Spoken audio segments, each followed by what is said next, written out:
Well, welcome to a freezing cold day in Winnipeg, guys. Been a bit of a gong show this morning. Both planes were gone when I got here.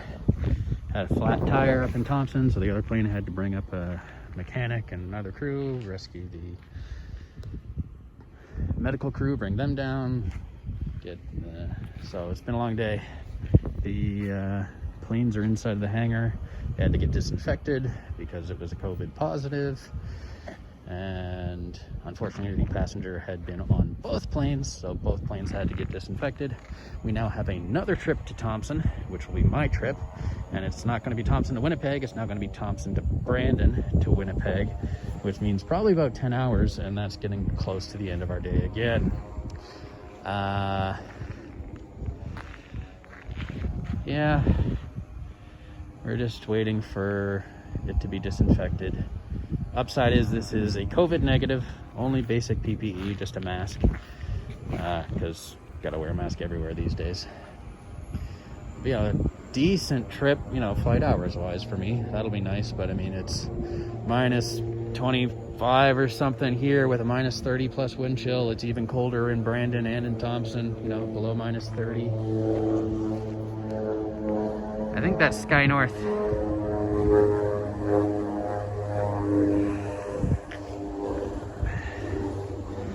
This will be the first flight of the week for me on a Sunday here.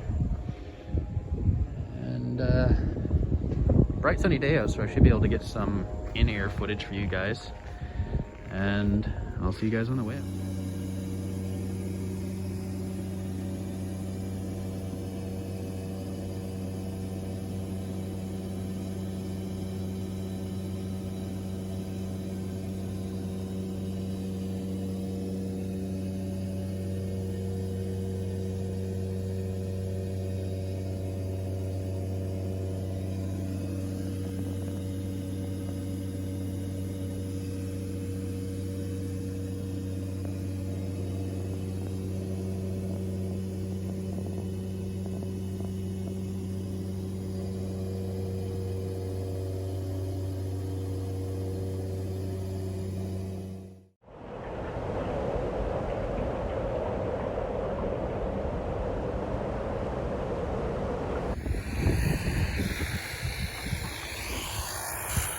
ATR, helicopter, busy day in Thompson.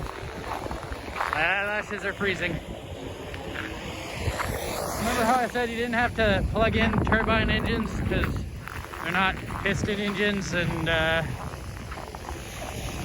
way easier? This temperature you gotta plug in turbine engines.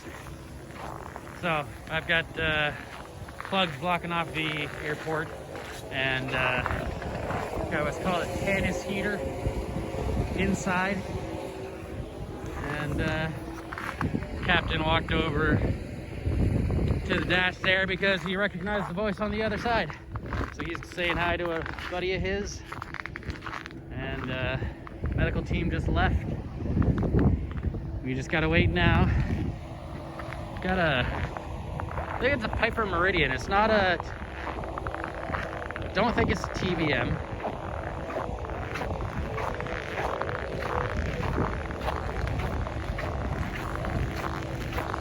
Something's just not quite right for it to be a TBM.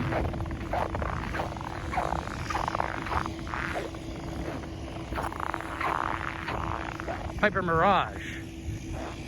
So, the little brother of the Meridian, I think? Or I got it backwards. Either way. Got the Cessna sitting here. It's been sitting here for a very long time. Don't know who owns that one.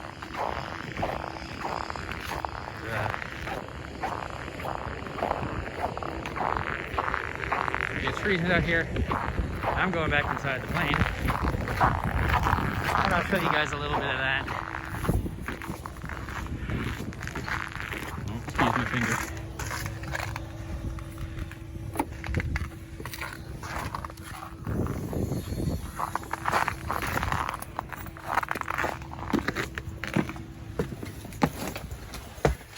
Bag goes in the back. And then hold on 1 second.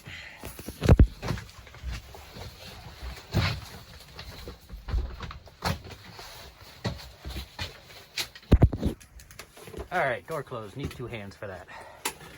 When I say plug in the heater, I literally mean this little thing. This was keeping the plane warm. And the cord just goes out the captain's window. Get a little foam plug. This is what the inside of a medevac looks like. Got all the doctor's bags and stuff in the back there. Just jam-packed full. And bench so that the doctor and paramedic can sit beside the patient. Seat I'm sitting in here is usually where the doctor sits though, but sometimes there's 3 of them. And then 2 seats for extra passengers and their big chest of goodies here.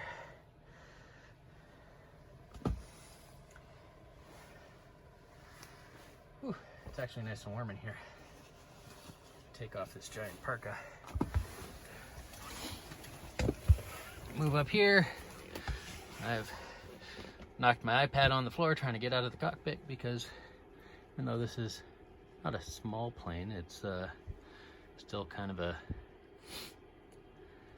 hassle to get in and out of.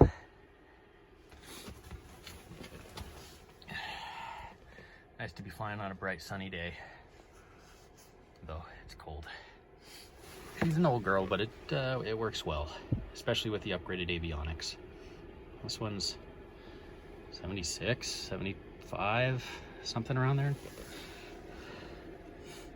You can tell it's an older one because it has a long center console here. The newer ones have a shorter one that's higher, but it's, you know, half the length. Pretty sure, well, one of the ones my grandfather flew was the same year as this one, so I remember this being the console it looked like. And, of course, that's not even our heater, apparently. That's one of the other plane's heaters, but sharing is caring. And that's the medical bed, and that's the red sled. The stretcher just goes onto that, and that whole thing slides out onto a ramp, which is kept in the back on this plane.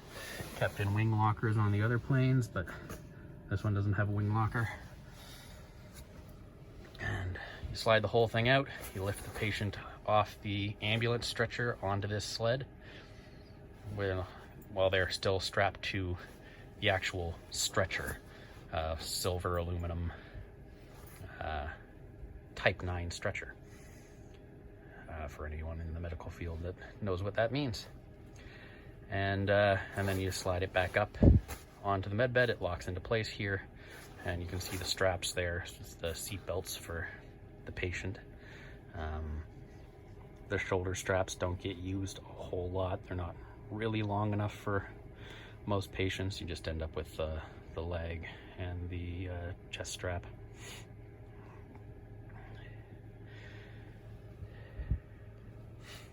I mean, it's not a modern jet, so it's not super quiet in here, but it's not bad. And we actually, you see, you've got the fancy Bose aviation headsets that all the pilots love.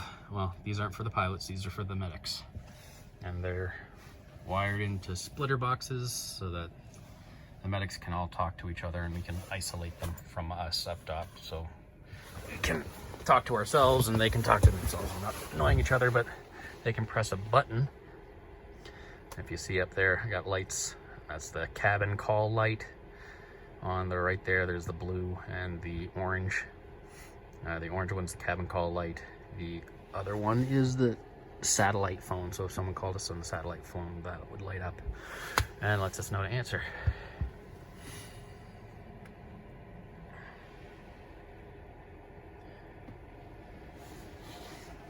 We got our gloves, PPE stuff down here, a hand sanitizer bottle, which, yes, is missing the cap off it right now. The cap's laying right beside it. I don't know why it doesn't stay on anymore, probably because it's been kicked 100 times. Water for the crew. I'll talk to you guys on when we get back to Winnipeg, or Brandon, I guess, is the next stop.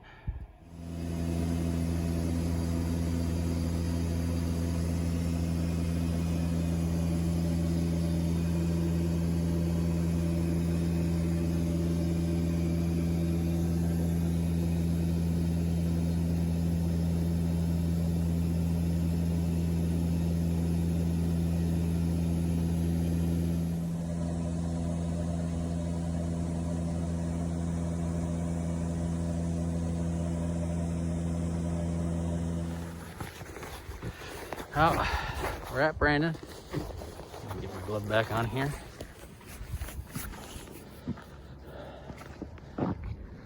Just coming towards sunset. Just offloaded the patient. Hopefully they'll be quick.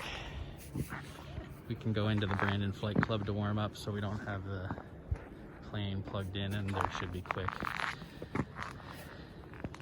Don't need fuel. It's just a quick 35-minute flight from here back to Winnipeg once the medical crew gets back.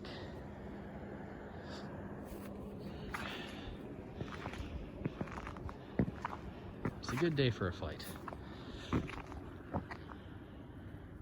Though it's still cold here. It's colder here than it was in Thompson.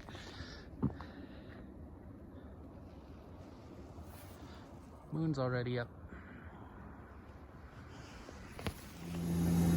So as you guys can see, we ended up spending a bit more time in Brandon than we thought. It's completely dark on the way back into Winnipeg. You can see the bright lights there in the distance. Thanks for watching.